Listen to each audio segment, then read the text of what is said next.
الحمدللہ وحدہ لا شریک لہ والصلاۃ والسلام علی من لا نبی بعدہ۔ پارہ نمبر 30 سورۃ النبأ۔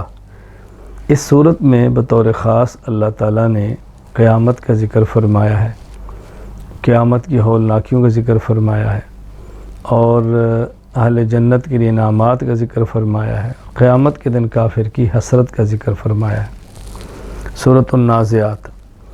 اس صورت میں بھی اللہ تعالیٰ نے قیامت کا ذکر فرمایا ہے، دوبارہ جی اٹھنے کا ذکر فرمایا ہے، اور اسی صورت میں اللہ تعالیٰ نے فرعون کو عذاب دینے کا ذکر فرمایا ہے اور آخرت کی طرف متوجہ فرمایا ہے۔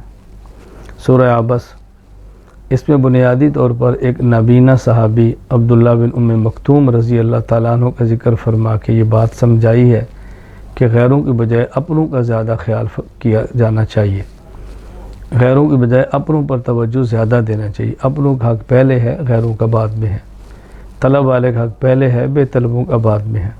اور اس میں بھی پھر قیامت کا تذکرہ کیا ہے۔ قیامت کے دن بعض چہرے سفید ہوں گے جو اہل ایمان ہیں، بعضوں کے سیاہ ہوں گے جو کہ اہل کفر ہیں۔ سورۃ التکویر۔ اس میں بھی قیامت کا ذکر کیا ہے، علامات قیامت کا ذکر کیا ہے، اور پھر آخر میں حضور اکرم صلی اللہ علیہ وسلم کے بارے میں ذکر فرمایا کہ آپ کا ایک مقام ہے، رتبہ ہے، اور آپ مجنون نہیں ہیں، الحمدللہ اللہ کی طرف سے۔ سورۃ الانفطار۔ اس صورت میں بھی قیامت کا ذکر کیا ہے، اور پھر اللہ تعالیٰ نے بطور خاص انسان سے محبت کا شکوہ کیا ہے کہ اللہ کریم ہے، سب کچھ دیتا ہے، پھر انسان اللہ کی ذات کے بارے میں دھوکے میں کیوں آ جاتا ہے۔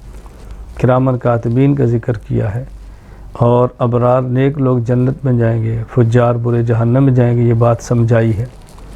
سورۃ المطففین۔ اس میں بطور خاص یہ بات سمجھائی ہے کہ ناپ تول میں کمی نہ کرو، قیامت کو سامنے رکھو، آخرت کے اجر و ثواب کو دیکھو، اہل ایمان خوش ہوں گے، اور یہ ناپ تول میں کمی کرنے والے اور کفار قیامت کے دن بہت پریشان ہوں گے۔ اور یہ کافروں کا کام ہے ناپ تول میں کمی کرنا، مسلمانوں کی شان نہیں ہے۔ سورۃ الانشقاق۔ اس میں ذکر فرمایا قیامت کے دن جس کو نامہ اعمال دائیں ہاتھ میں ملا سمجھو حساب آسان ہو گیا، نامہ اعمال بائیں ہاتھ میں ملا سمجھو حساب بہت سخت ہو گیا۔ اللہ تعالی ہم سب کو اعمال نامہ دائیں ہاتھ میں عطا فرمائے۔ سورۃ الطارق۔ اس میں اللہ تعالیٰ نے انسان کی بطور خاص تخلیق کا ذکر فرمایا کہ انسان ایک پانی کے قطرے سے پیدا ہوا ہے، تو انسان کو اپنا ماضی بھولنا نہیں چاہیے۔ حفاظت پھر انسان کے ہر حال میں اللہ کرتا ہے، تو حفاظت کرنے والے اللہ کا خیال کریں، اور اللہ نے جو مہلت دی ہے اس سے فائدہ اٹھائیں۔ سورۃ الاعلیٰ۔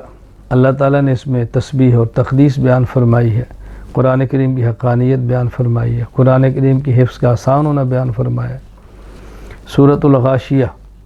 اس میں قیامت کا ذکر فرمایا، وحدانیت کے دلائل دیے ہیں، قدرت کے دلائل دیے ہیں، اور پھر یہ بات سمجھائی ہے کہ پیغمبر کے ذمہ بات کو سمجھانا ہے، پیغمبر کے ذمہ بات کو منوانا نہیں ہے۔ سورۃ الفجر۔ اس میں اللہ تعالیٰ نے بندوں کی آزمائش کا ذکر کیا، قیامت کی ہولناکی کا ذکر کیا، اور اپنے بندوں کے بارے میں فرمایا کہ اللہ تعالیٰ فرماتے ہیں یا ایتھا النفس المطمئنہ ارجعی الی ربک راضیۃ مرضیہ فادخلی فی عبادی وادخلی جنتی۔ اللہ کی جنت میں جانا ہے تو اللہ کے بندوں میں شامل ہو جاؤ، جہاں اللہ کے بندے جائیں گے وہاں اسی جنت میں اللہ تمہیں بھی بھیج دے گا۔ سورۃ البلد۔ رسول اللہ صلی اللہ علیہ وسلم کے پیارے شہر کی قسم اٹھا کر اللہ پاک نے یہ بات سمجھائی ہے کہ دیکھیں اچھے اعمال کا وزن بہت زیادہ ہے، برے اعمال کا کوئی وزن ہی نہیں ہے، تو اچھے اعمال کی کوشش کرو، ترغیب دی ہے۔ سورۃ الشمس۔ اس صورت میں اللہ تعالیٰ نے 11 قسمیں اٹھا کر یہ بات سمجھائی ہے کہ جو شخص تقوی اختیار کرے گا، اصلاح کرے گا، کامیاب ہوگا، جو تقوی اختیار نہیں کرے گا، اپنی اصلاح نہیں کرے گا، وہ شخص ناکام ہو جائے گا۔ سورۃ اللیل۔ اللہ تعالیٰ نے قسمیں اٹھا کر بات سمجھائی ہے کہ دیکھیں اچھائی کا راستہ اختیار کرو گے تو کامیابی، برائی کا راستہ اختیار کرو گے تو ناکامی۔ سخاوت انسان کو آگے لے جاتی ہے، بخل انسان کو پیچھے لے جاتا ہے، اور مخالفین کی تردید کی ہے میرے پیغمبر، اصل آخرت کی نعمتیں، آپ ان کی مخالفت کی پرواہ نہ کریں، بس آخرت کے کام میں لگے رہیں۔ سورۃ الضحیٰ۔ والضحیٰ واللیل اذا سجا۔ نبی کریم صلی اللہ علیہ وسلم سے محبت کا، اپنے راضی ہونے کا تذکرہ کرایا، کبھی ناراض نہ ہونے کا ذکر فرمایا، اور بطور خاص یہ 3 حکم دیے ہیں مانگنے والے کا خیال کرو، یتیم کا خیال کرو، اور مانگنے والے کو ڈانٹو مت، جھڑکو مت، اللہ تعالیٰ جو نعمت عطا فرمائے اس کا تذکرہ کرو۔ سورۃ الانشراح حضور اکرم صلی اللہ علیہ وسلم کے مقام و مرتبہ کو بیان کی ہے کہ اللہ نے حضور کی عظمت کو بڑھا دیا ہے، اور مصیبت اور تکلیف کا ذکر کیا ہے کہ اللہ جب تکلیف دیتے ہیں تو پھر اس کے بدلے میں 2 راستے بھی دیتے ہیں، اس کا بھی خیال کرو۔ صرف مصیبت نہ دیکھو، مصیبت پہ ملنے والی آسانیاں اور اجر اور ثواب کو بھی ذہن میں رکھا کرو۔ سورۃ التین اللہ تعالیٰ نے قسمیں 4 اٹھا کے بیان فرمایا کہ انسان کو اللہ نے شکل و صورت کی بات اپنی مخلوق میں سب سے خوبصورت بنایا ہے، تو انسان کو اس بات کا خیال رکھنا چاہیے۔ پھر یہ صورت نے ایک دن ختم ہو جانا ہے، لہذا آخرت کی تیاری کے اندر لگے رہیں۔ سورۃ العلق اللہ پاک نے یہ بات سمجھائی ہے، اور کہ اللہ تعالیٰ نے قلم کو کیسے پیدا فرمایا، قلم کس لیے بنایا، انسان کو کیسے بنایا، قلم کی عظمت کو بیان فرمایا، اور یہ بات سمجھائی ہے غرور اور سرکشی سے بچو، مال و دولت کی وجہ سے تکبر نہ کرو، بلکہ سجدہ کرو، اللہ کا قرب حاصل کرو۔ اللہ تعالیٰ عاجزی سے اور سجدوں سے قرب دیتے ہیں۔ سورۃ القدر لیلۃ القدر کی عظمت کو بیان کیا کہ اس میں اللہ تعالیٰ نے قرآن کریم کو نازل فرمایا ہے۔ لوح محفوظ سے آسمان دنیا پر لیلۃ القدر میں قرآن کریم اترا ہے، تو لیلۃ القدر کی فضیلت کو بیان فرمایا کہ اس ایک رات کی عبادت 1000 مہینوں کی عبادت سے افضل ہے۔ سورۃ البینہ اس میں بتایا کہ مشرک ناکام ہوں گے، یہود و نصارہ نبی کو چھوڑ کر ناکام ہوں گے، اور یہ بات سمجھائی ہے کہ جو نیک اعمال کرتے ہیں اللہ ان سے راضی ہے۔ بطور خاص صحابہ کرام رضی اللہ تعالیٰ عنہ اجمعین کو یہ اللہ نے دنیا میں انعام دیا، رضی اللہ عنہم ورضوا عنہ، وہ اللہ سے راضی ہیں، اللہ ان سے راضی ہے۔ سورۃ الزلزال قیامت کی ہولناکیاں بیان، جب قیامت آئے گی زمین خزانے باہر نکال دے گی، کوئی لینے والا نہیں ہوگا، اس وقت کو یاد کرو۔ دنیا میں چھوٹی سے چھوٹی نیکی اللہ اس کا بھی اچھا بدلہ دیں گے، چھوٹی سے چھوٹی برائی اس کا بھی برا بدلہ ملے گا، قیامت کے حساب بے باک کر دیا جائے گا۔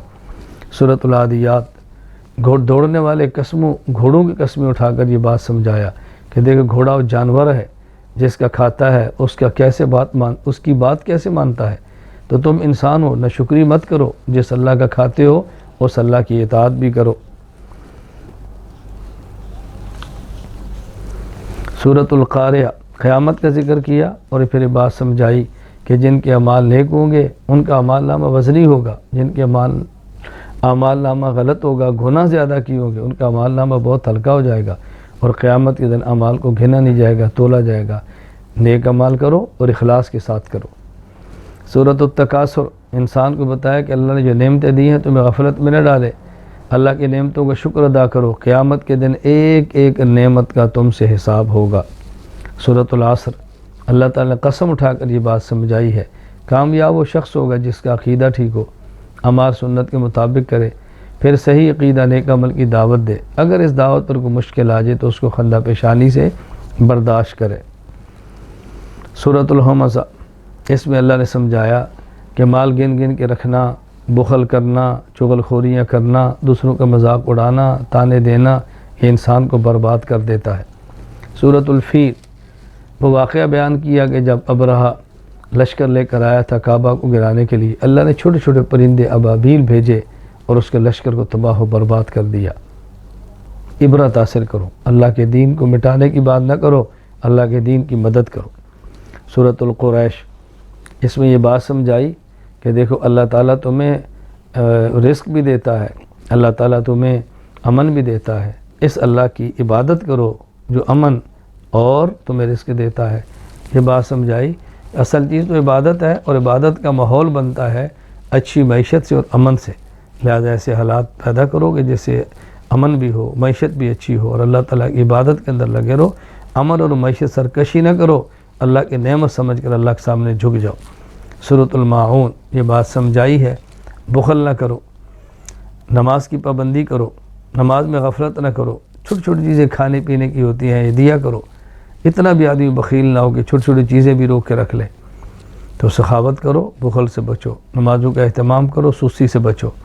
سورۃ الکوثر حضور اکرم صلی اللہ علیہ وسلم کی عظمت کو بیان کیا کہ آپ کے مخالف ختم ہوں گے، آپ کا نام قیامت تک اور قیامت کے بعد بھی رہے گا۔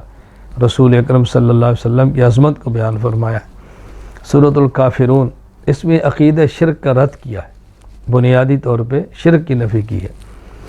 سورۃ النصر، اس میں فتح کی بشارت دی ہے، لوگوں کے فوج در فوج اسلام میں داخل ہونے کا ذکر کیا ہے، اور آخرت کی تیاری کی ترغیب دی ہے کہ پیغمبر فتوحات آ گئی، لوگ مسلمان ہونا شروع ہو گئے، آپ کی آمد کا مقصد پورا ہو گیا، اب آخرت کی تیاری فرمائیں۔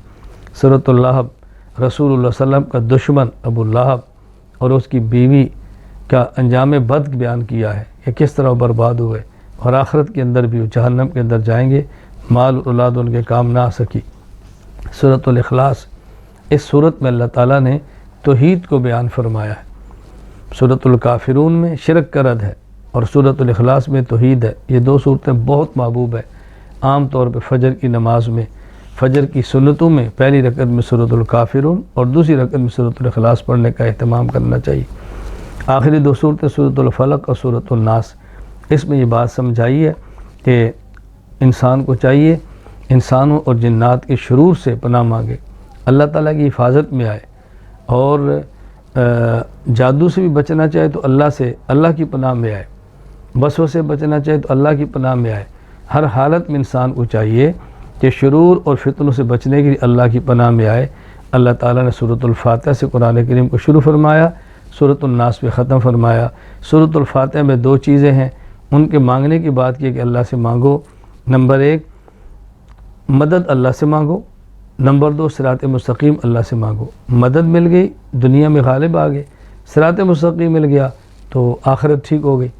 اور آخری دو صورت میں سورۃ الفلق، سورۃ الناس میں بات بتائی، دو چیزوں سے بچو، مخلوقات کے شر سے دنیاوی معاملات میں، اور وسوسہ ڈالنے والوں کے شر سے دینی معاملات میں۔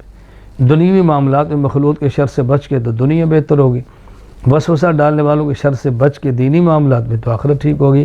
اللہ تعالی ہم سب کی دنیا اور آخرت سنوار دے۔ وآخر دعوانا ان الحمد للہ رب العالمین۔